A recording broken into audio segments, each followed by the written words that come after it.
What happens when a Muslim tries to defend Islam, but ends up trapped by his own sources?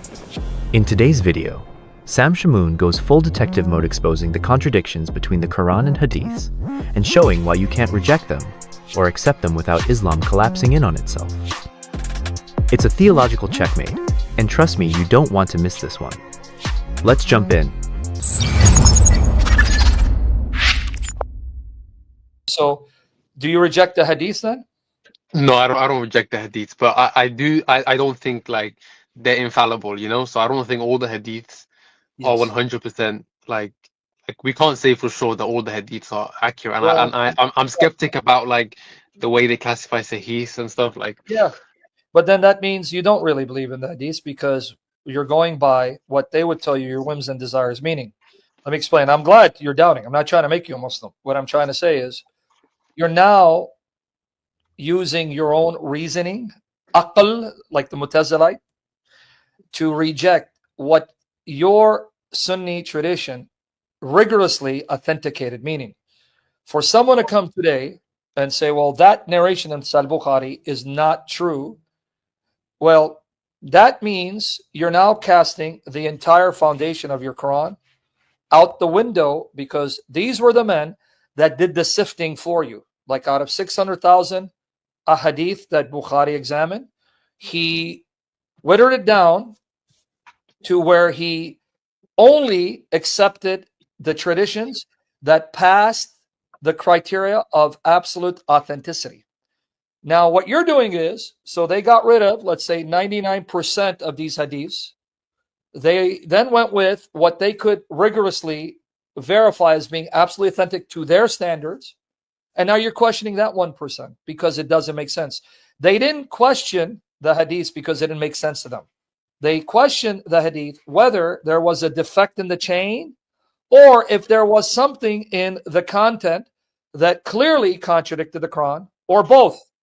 So when Bukhari comes and says, here's all the Sahih passing, that means they did the work for you. They were closer to the time of the event. If anyone would have a more likelihood of knowing something to be authentic, is someone that's closer to the event, not 1,500 years later. You're not rejecting the hadith because they don't pass the criteria of veracity. It's because they don't make sense. I blame you. But then you're not being honest in your own Islamic tradition. And here's why. If I quote a narration from a Sahih collection, they're all Sahih. Now, just for the people who don't know, I'm explaining it to them, not to you. I want them to understand. Even within Sahih narrations, guys, I want you to know, there are some that are actually considered to be stronger in authenticity to others. For example, Muslim scholars will distinguish between ahad hadith, a narration that's not multiply attested, maybe only a few narrated it, from what they call mutawatir, tawattur, multiply attested narrations, but they're all sound. So to help the non-Muslim understand, in Bukhari, all the hadiths are sound, but their grading will be, this is 93%, 94%, 95%, that's 100%. But they're all in the 90s, they pass. So you can't say it's weak, they can't say it's poor. I think, for example, the mutawatir hadith, I think those can't be rejected because I think there's sufficient evidence to say those are legit because they were so widely spread that you can't reject them. But there are some hadiths. Let me tell you, you gotta follow. You have a problem. This later classification of, well, if it's mutawatir, and therefore that's more authentic than the ahad, that's not something that comes from your prophet, the Sahaba, the Tabi'in, the Tabi'in. That is something that came hundreds of years later and was developed by Muslim scholars. So why are they right? This what you just said? Well, yeah, mutawatir cannot be rejected, but the ahad can be questioned. That's a later distinction. That's not from the time of your prophet, his companions, their followers, and the followers of the companions. That's why you have Salafi Muslims like Sheikh Asim, who laughs at that distinction. Right here. Ahad, right? And hadith here. Let me see. So you don't think it... But Sheikh Asim, he's a bit confused. According to who again? According to you, right? Yeah. Like That's I saw the clip of him with Sneeko the other day, where he was saying that, you know, you can't, if you even doubt anything to do with the Prophet, you're not a Muslim. It's like let me, it was kind of scary. well, let me explain. No. I'm going to explain to you. Remember, I'm not here to defend Islam, and I'm not here to defend Sheikh Hassan. If any Muslim you should respect, it's him. Do you know why? Why? He's brutally honest. He's not ashamed of his religion, and he doesn't give a damn what unbelievers say. I respect a man like that. Let me explain what I mean. He doesn't give a damn if you have a problem with Aisha being 9. The hell with you. He says it. You know, I respect a man like that more than someone who will lie and sugarcoat to make Islam seem sensible. This man, if Islam was true, if it was true, this man will be in Jannah. If Islam is true. Because he doesn't care what non-believers say. And to clarify, that's not his point. No. I heard the clip. This is what he said. This is what he said. He said, if you doubt a Sahih narration, you're kafir. However, if you come with faith saying, this hadith, I know it's genuine, it's from Muhammad, I don't understand, but I believe in him, he's the messenger of Allah, and I'm seeking guidance, he said, then I'll answer you. That's what he said. So even the people who are taking his clips out of context, he said, no, I heard it. He was saying, if you doubt and it's Sahih, you're an unbeliever. However, if you come with faith, iman, and I'm giving you the gist of what he said. If you come and say, look, I believe in Allah and his messenger, and whatever Allah's messenger says, I accept, even I don't understand. So this is Sahih, I believe it, it's from Allah, but can you explain? And that's, he says, then I'll explain it to you. He said it. He said it. He goes, then I'll explain it to you. But if you come saying you doubt, get the hell out of my house. I respect him. Because that's my attitude when it comes to my faith. You know what I tell people? You don't like my answer? Get the hell out of here, dude. I don't care if you like it. I'm not here to convince you. You want an answer? I'll give you an answer. You don't like it? Shove it. Because I answer to Jesus, not you. That's why I like him more than Ali Drama and Ithman Ibn Farouk. This man has no shame and no fear. He fears Allah only. So no, man, this guy, you on the other hand, you're having a problem because of how honest he is. How honest he is. Because you are trying to cling to Islam, you're losing hope, but you're afraid to doubt Islam because in your heart you want it to be true and you're shaken, so you're trying to save your religion. But the more you try, the worse it's going to become. That's what I'm saying. So my problem with your position is, I'll give you hadiths that are sahih. You say, well, I reject it. But then I'll tell you why. Oh, because it doesn't make sense to me. But that begs the question. What does that mean? You assume Islam is true, and therefore it has to make sense. So if it doesn't make sense, it's not from Islam. That's called circular reasoning. This is called arguing in a circle. I know Islam is true. It's rational. Therefore, there's nothing irrational in Islam. So all these irrational teachings in Islam cannot be from Islam. They're forgeries because Islam is not irrational. That's circular reasoning, friend. That doesn't work. So I don't know in what way I can help you, because no matter what I show you, you're going to reject. You're going to say, no, I don't accept this. I don't accept that. I don't accept. Then there's no way to move forward. Because even with your Quran, you can't quote the Quran to then answer my objections, because I'm going to challenge you. Here, I'm going to show you. No, because we can use the Quran and we can use the Hadiths, but what Hadiths? The ones that you like and the ones you hear. I'll give you an example of what I mean. Okay. The Hadith that are consistent with the Quran. But that assumes that the Quran is consistent with itself when you know there's nasikh wa mansukh, that there are verses in the Quran that contradict. So your scholars then appeal to abrogation.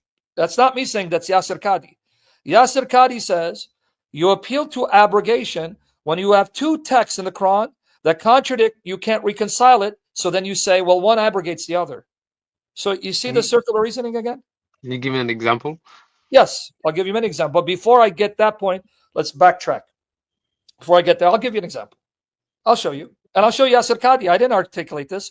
Yasir Qadi, in his book on the sciences of the Quran, says that you appeal to abrogation, nasikh wa mansukh, abrogating, abrogated, in these areas. And he goes, in one area, when you find two Quranic texts that contradict, you cannot reconcile, then you appeal to abrogation. I'll get you the quote. But before we go there, notice what you said. It has to be consistent with the Quran. This was my challenge to you. You assume the Quran, meaning you have a Quran, and in your Quran it has 114 chapters.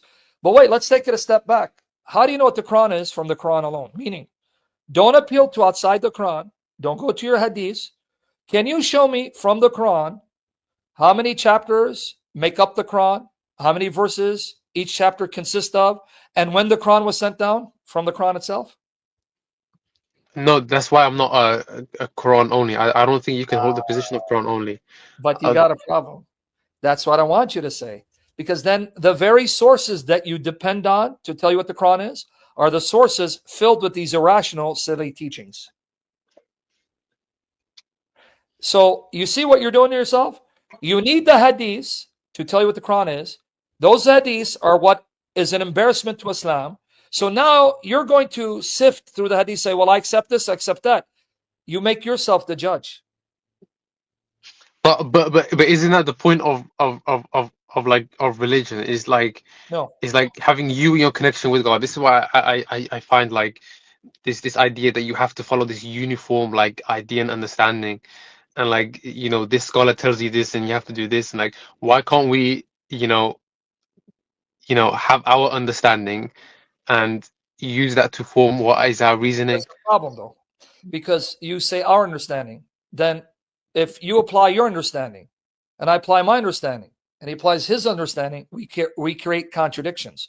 So at the end of the day, if someone's looking from the outside, whose understanding is the correct one? You're now only adding to the confusion, because your understanding is not like my understanding.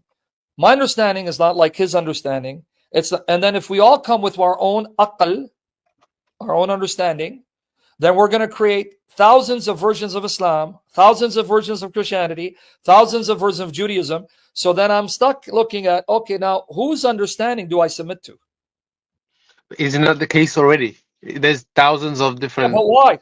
Because people like you want to use their understanding to define Islam. That you're not the solution, you're the problem. But Sam, that's the same for Christianity as well. There's hundreds of sects. You think I left Protestantism? No, brother. No. You see, I left Protestantism because when I looked at the Christians closest to the apostles, I saw where they were uniform and where they agreed.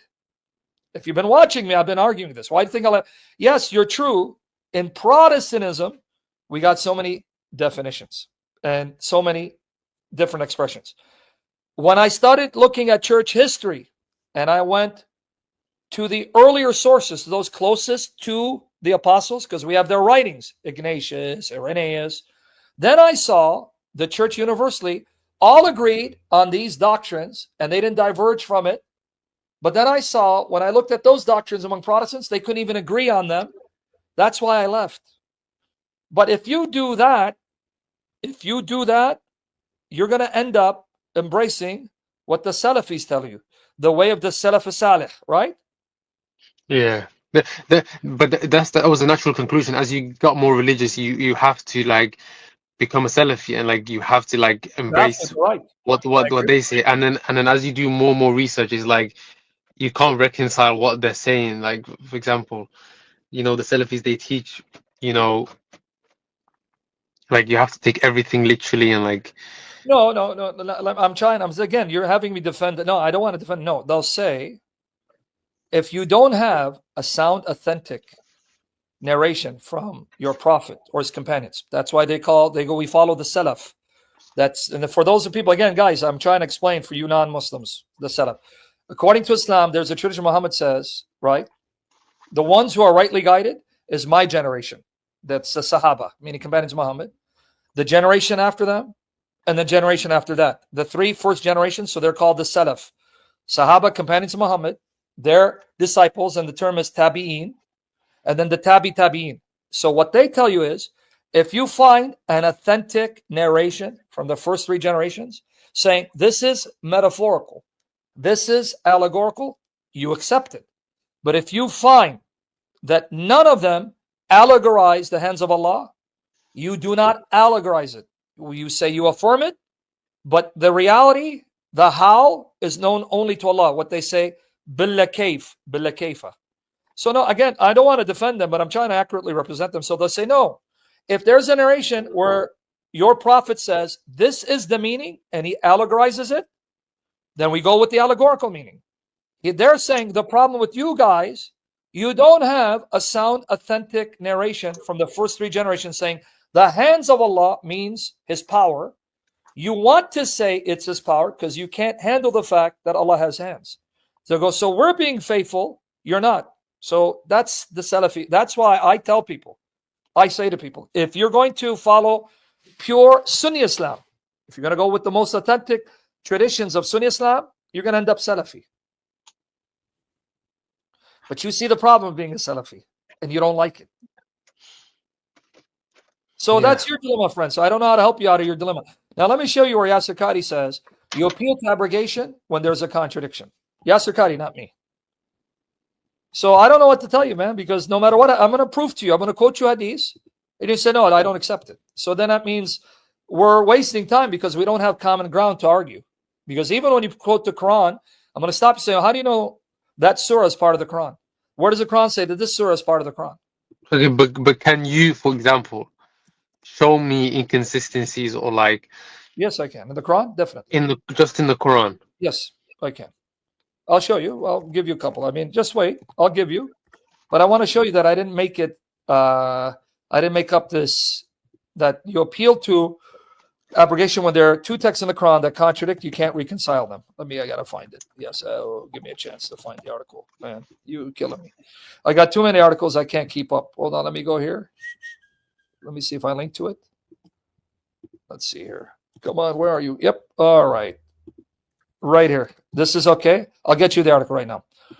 Let me zoom in. So I don't want people to think I'm lying. Yasir Qadhi, in his book on the sciences of the Quran, which is in English, right here, and he's not the only one. Muhammad Asad, who was a Jewish convert to Islam, who wrote a commentary on the Quran and translation of the Quran. Let me get you the article. This is for you right here. I sent in the private chat. Now, for the rest of you, look what he says. When do the scholars appeal to abrogation? Nasikh wa mansukh. Here you go. Quote, there are a number of conditions that the scholars of usul al-fiqh, ulum al-Quran, have laid down in order to substantiate any claim of nasikh. One of the reasons for this is that nasikh is called nasikh, by the way, for you guys who don't know, means a text that abrogates, cancels out something. Abrogating, okay? Only as a last resort, since the very concept of nasikh implies discarding a ruling for another. As long as both rulings can be applied, nasikh is not resorted to. Now, look, the more important conditions are as follows. This is him, guys. Abu Amr Yasir Qadhi, An Introduction to the Sciences of the Quran. You can get the book from Amazon. Pages 236, 37. The most important condition for nasikh to have occurred is that the two rulings in question must directly contradict each other, such that both rulings cannot be applied at the same time, and there exists no way to reconcile them. This is because, as just mentioned, nasikh is only called as a last resort when there exists no other way to explain the two rulings. Therefore, if one of the rulings can apply to a specific case, the other ruling to a different case, this cannot be considered an example of nasikh. So guys, you hear what he said? If you have two rulings from the Quran that contradict and cannot be reconciled, then say, oh, one is abrogated. Okay. You caught it? I didn't say it now. I can quote even Muhammad Asad. Muhammad Asad. Let me show you some. This one right here, side by side. And if I give you, in fact, let me see if I have even the reason why. I think it's here, man. I'm sorry. I'm laughing because the Muslim sources are very embarrassing. They really embarrass the Muslims. I'm being honest with you. Let me see if I can find it. So you guys don't think I'm lying. Sam, you're a liar. You're a kafir. You're a bastard, Sam. You're a shaitan. Sam, Allah hates you. All right. Let me see right here. Oh, right here. Okay, ready? Send the article. Yeah. Okay. O Prophet, Count with me. I know you know math. This is just one minor. I'll give you major ones if you want. Let me enlarge the screen. All right. O Prophet Muhammad, urge the believers to fight. If there are 20 steadfast persons amongst you, they'll overcome 200. Did you catch it? That means one person can kill 10 soldiers, right?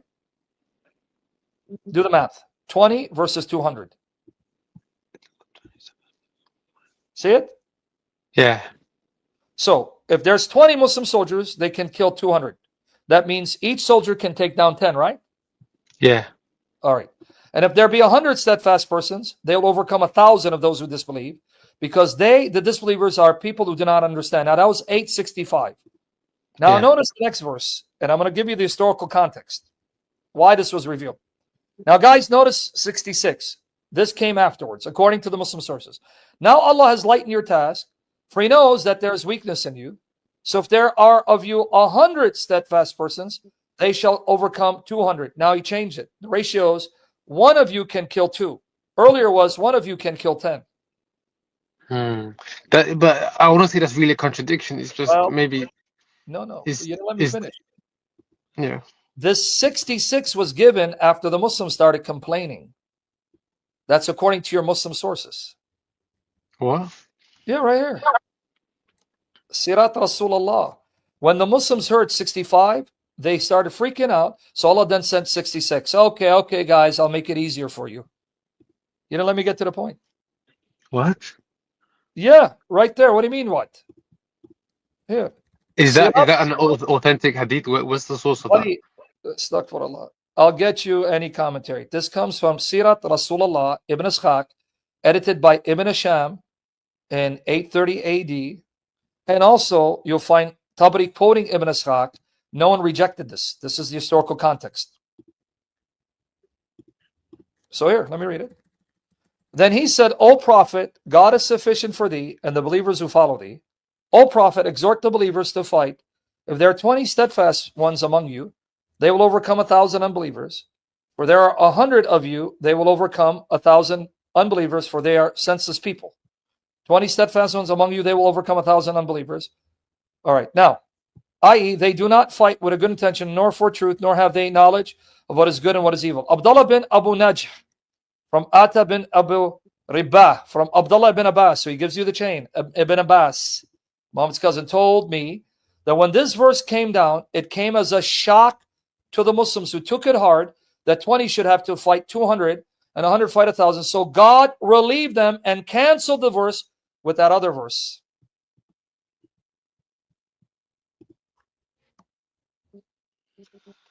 I don't know how, like, this is another thing that really, pains me, because the concept of, like the whole abrogation thing, like, and I forgot what it's called,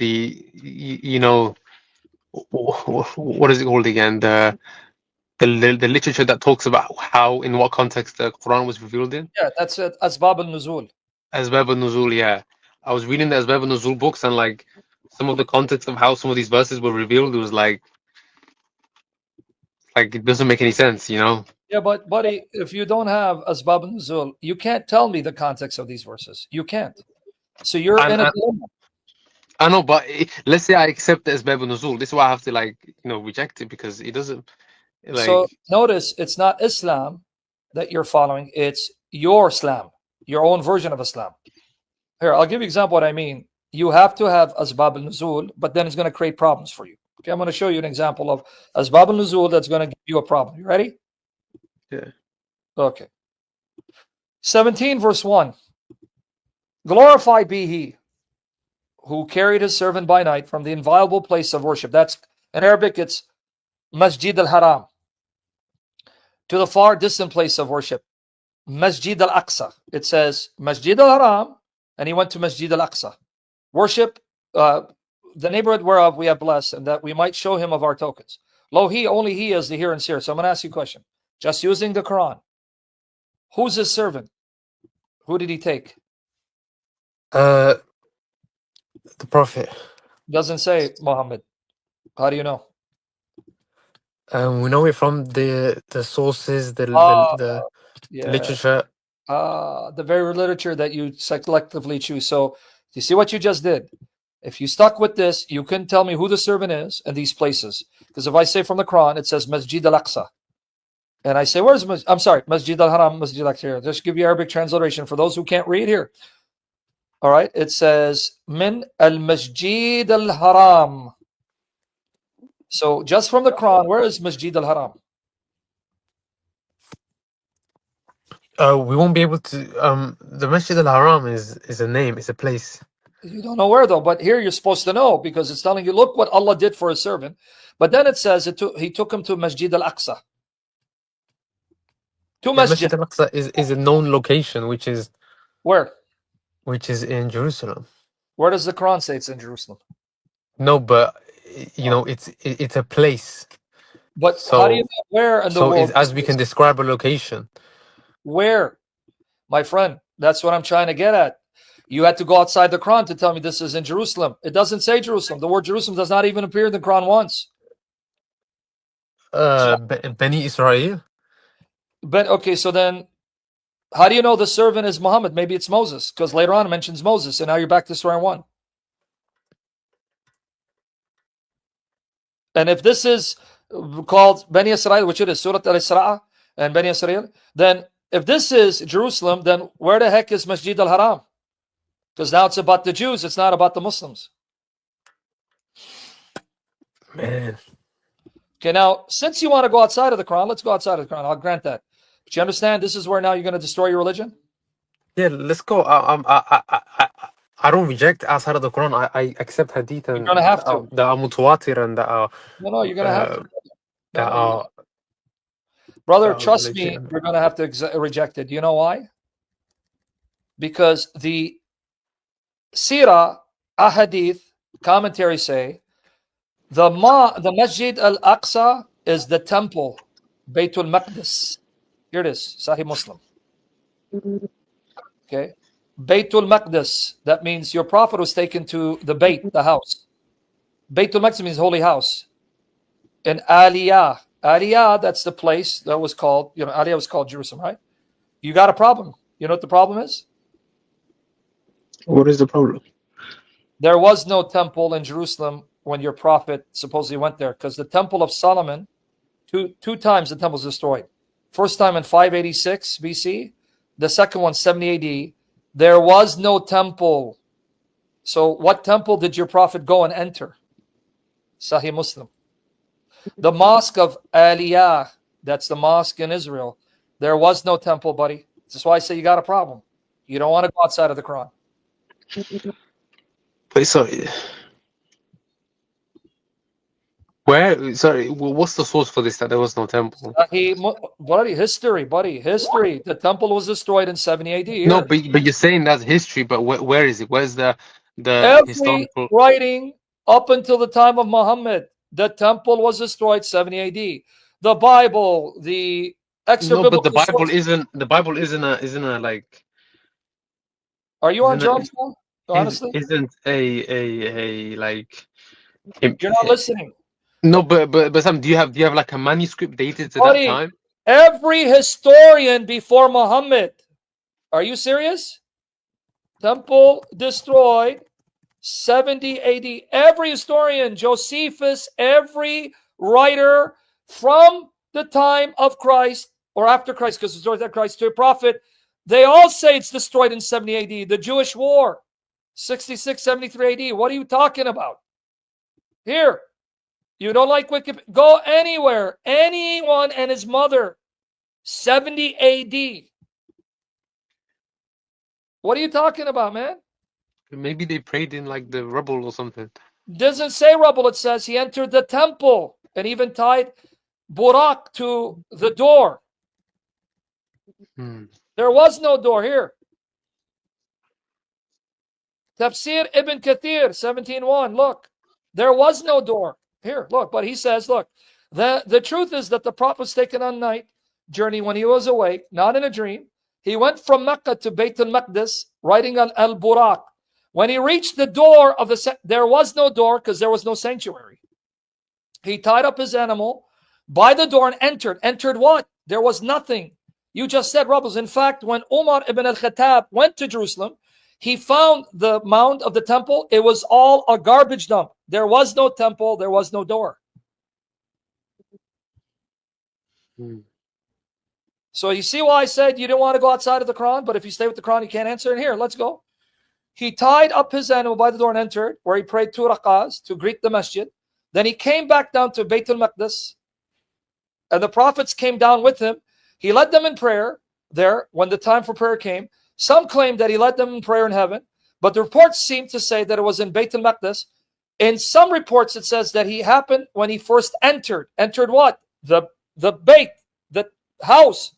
Then he came out of Bayt al-Maqdis. There was no house for him to enter and come out. And it's every Muslim source. Here, even Jami Tirmidhi, Sahih narration, says he entered a temple and came out. There was no temple. In fact, you want me to shock you even worse? Yeah, what is it? The word Masjid Al-Aqsa. Let me say this guy right here. I'm live right now. Did you know that was the name given by the mosque that was actually built by the Caliph, the Khalif, Abdul Marwan, and he built it after 691 AD. There was no Masjid Al-Aqsa until after that time here. So you don't think I'm lying?